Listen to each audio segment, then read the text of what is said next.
आज हम विराम चिन्ह की परिभाषा क्या है और उसके कितने प्रकार होते हैं इसके बारे में विस्तार से पढ़ेंगे। तो आइए अब एक एक कर इन्हें समझने की कोशिश करते हैं। विराम। विराम अर्थात रुकना। विराम चिन्हों के प्रयोग से भाषा को शुद्ध और सार्थक बना सकते हैं, अर्थात कि बोलते समय हमें कहाँ पर एक विराम देना है, कहाँ पर कौन सा भाव लाना है, ये हम विराम चिन्ह के द्वारा ही स्पष्ट कर पाते हैं। तो इसकी परिभाषा क्या हुई? भाषा में भावों अथवा अर्थ की स्पष्टता के लिए जिन चिन्हों का प्रयोग किया जाता है वे विराम चिन्ह कहलाते हैं। विराम चिन्हों का कितना महत्व है ये एक उदाहरण के साथ समझते हैं। जैसे कि पढ़ो मत खेलो, और दूसरी तरफ अगर हम कहें पढ़ो मत खेलो, तो एक विराम चिन्ह से ही वाक्य का संपूर्ण अर्थ बदल गया है। पहले वाक्य में पढ़ने पर जोर दिया जा रहा है कि मत खेलो, और दूसरे वाक्य में विराम चिन्ह की वजह से ही पढ़ना मना किया गया है और खेलने पर जोर दिया गया है। तो समान वाक्यों में विराम चिन्ह के अलग अलग स्थान पर प्रयोग होने से वाक्य का अर्थ बदल गया है। विराम चिन्ह के प्रकार। हिंदी भाषा में प्रयुक्त होने वाले प्रमुख 12 विराम चिन्ह हैं। तो अब वो कौन कौन से हैं उनके बारे में हम एक एक कर समझेंगे। पूर्ण विराम। वाक्य के पूरा होने पर उसके अंत में पूर्ण विराम चिन्ह का प्रयोग खड़ी रेखा के रूप में किया जाता है।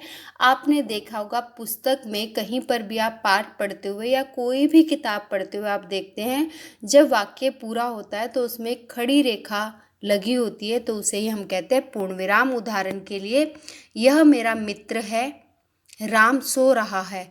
इसमें जो अंत में खड़ी रेखा है वह क्या है? पूर्ण विराम। अल्प विराम। वाक्य में पूर्ण विराम की तुलना में 1/4 रुकना पड़े वहाँ अल्प विराम का प्रयोग होता है। मतलब कि जहाँ पूर्ण विराम यानी कि एक पूरा रुकना, और अल्प विराम जहाँ पर बहुत थोड़ा सा रुकने के लिए इसका प्रयोग किया जाता है। उदाहरण के लिए, राम ने पेन, पेंसिल और कॉपी खरीदी। मेहनती, स्वस्थ व ईमानदार लोगों को सफलता मिलती है। तो ये अल्प विराम यानी थोड़ा सा विराम। अर्ध विराम। अर्ध का अर्थ होता है आधा, जहाँ पूर्ण विराम की तुलना में थोड़ा कम और अल्प विराम से कुछ अधिक विराम लेना हो या रुकना हो, वहाँ अर्ध विराम का प्रयोग होता है। उदाहरण, उड़ीसा में बाढ़ आ गई, सभी अपना घर बार छोड़कर जाने लगे। लाघव चिन्ह। किसी बड़े तथा प्रसिद्ध शब्द को संक्षेप अर्थात छोटा करके लिखने के लिए उस शब्द का पहला अक्षर लिखकर उसके आगे शून्य लगा देते हैं। यह शून्य ही लाघव चिन्ह कहलाती है। उदाहरण के लिए, प्रश्न जब आप लिखते हैं तो प्रश्न पूरा नहीं लिखकर आप प्र लिखकर और एक 0 का प्रयोग करते हैं, ये लाघव चिन्ह है। डॉक्टर का लाघव चिन्ह डॉक लिखकर और ये 0 लगा देंगे, तो ये एक अपने आप में ही शब्द का अर्थ व्यक्त करता है। हंसपद, त्रुटिपूर्वक या कागपद चिन्ह।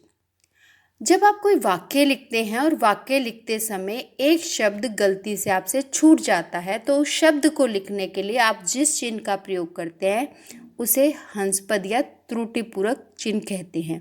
उदाहरण के लिए, पिताजी बाजार से सब्जी लाए। आपने ये वाक्य लिखना था परंतु आप बाजार लिखना भूल गए, तो आप इस चिन्ह का प्रयोग कर लिखेंगे बाजार। तो ये कौन सा चिन्ह हुआ आपका? त्रुटिपूर्वक। अगला है विवरण चिन्ह। विषय में सूचना या निर्देश देने के लिए विवरण चिन्ह का प्रयोग किया जाता है। उदाहरण के लिए, जब आपको निबंध लिखना दिया जाता है तो नीचे संकेत बिंदु दिए जाते हैं, तो वो क्या होते हैं? आपके विवरण चिन्ह हैं। वो विवरण किया जा रहा है उनका।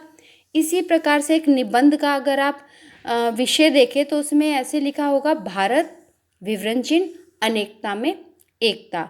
तो जो ये उसको विवरण करने के लिए जिस चिन्ह का प्रयोग किया जा रहा है, इसी चिन्ह का नाम है विवरण चिन्ह।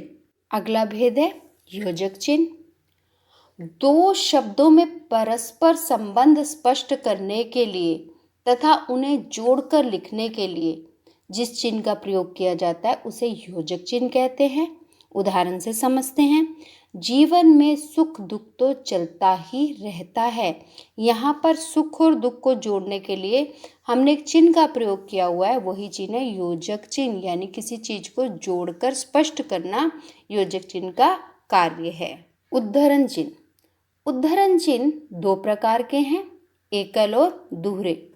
तो एकल उद्धरण चिन्ह, इसका प्रयोग किसी पुस्तक, व्यक्ति आदि को वाक्य के बीच प्रधान बनाने के लिए किया जाता है। उदाहरण देखिए, कालिदास ने मेघदूत जैसे संस्कृत नाटक को लिखा। अब आपने देखा कि वाक्य के बीच में हमने कालिदास के मेघदूत को स्पेशल बताया है, तो वहाँ पर हमने सिंगल जो एकल उद्धरण चिन्ह का प्रयोग किया है।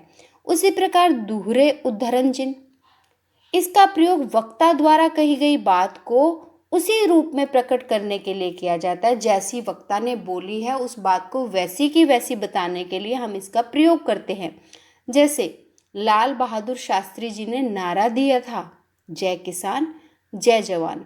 अब ये लाल बहादुर शास्त्री जी की बात है, ऐसे की ऐसी बताई है, तो यहाँ पर हमने दोहरे उद्धरण चिन्ह का प्रयोग किया है।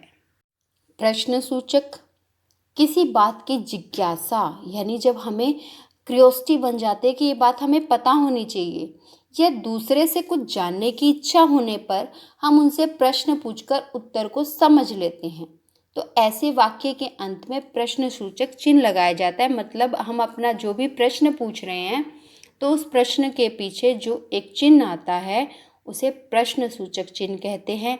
उदाहरण के लिए, तुम यहाँ क्यों खड़े हो, तो ये एक प्रश्न है और यहाँ पर हमारा जो चिन्ह पीछे लगा हुआ है इसे हम कहते हैं प्रश्न सूचक चिन्ह। विस्मयादिबोधक चिन्ह, इस चिन्ह का प्रयोग मनोभावों को दिखाने के लिए किया जाता है। मन के भाव कैसे, हर्ष, आश्चर्य, दया, विस्मय, हैरानी, घृणा आदि अनेक भाव हमारे मन में व्यक्त होते हैं, और उन मनोभावों को व्यक्त करने के लिए हम जिस चिन्ह का प्रयोग करते हैं उसे विस्मयादिबोधक चिन्ह कहते हैं। उदाहरण के लिए, आहा कितना सुंदर फूल है, तो यहाँ पर विस्मयादिबोधक चिन्ह है। परंतु बच्चों, यहाँ पर आपने देखा कि अंत में हमारा प्रश्न सूचक चिन्ह भी है, पर हमारा यहाँ पर क्वेश्चन नहीं है, यहाँ पर हम अपने मन के भाव को प्रकट कर रहे हैं। तो यहाँ पर कौन से चिन्ह की प्रधानता हो रही है, विस्मयादिबोधक चिन्ह की। वाक्य के बीच आए शब्दों अथवा पदों का अर्थ स्पष्ट करने के लिए कोष्ठक का प्रयोग किया जाता है। उदाहरण के साथ समझते हैं। लता मंगेशकर भारत की कोकिला। अब कोकिला को आसान शब्दों में समझाने के लिए हम ब्रैकेट में लिख देते हैं मीठा गाने वाली है। तो यहाँ पर किसी भी शब्द का अर्थ स्पष्ट करने के लिए हम इसका प्रयोग करते हैं। अंतिम भेद है निर्देशक चिन्ह। सूचना या निर्देश का भाव धारण करने वाले प्रत्येक वाक्य में इस चिन्ह का प्रयोग किया जाता है। जहाँ पर कोई सूचना है या कोई निर्देश है, कोई आपको इंस्ट्रक्शंस दी जा रही हैं, तो वहाँ पर इसका प्रयोग किया जाता है। जैसे कि आपको हम प्रश्न पत्र में देते हैं निम्नलिखित प्रश्नों के उत्तर दीजिए, उसके बाद ये निर्देशक चिन्ह दिया होता है कि कौन से निर्देश होता है आपके लिए किन प्रश्नों का। इस घटना का वर्णन कीजिए, उसके आगे भी देखिए निर्देशक चिन्ह का प्रयोग है। तो यहाँ पर कोई भी सूचना हो या निर्देश हो तो इसी चिन्ह का प्रयोग किया जाता है।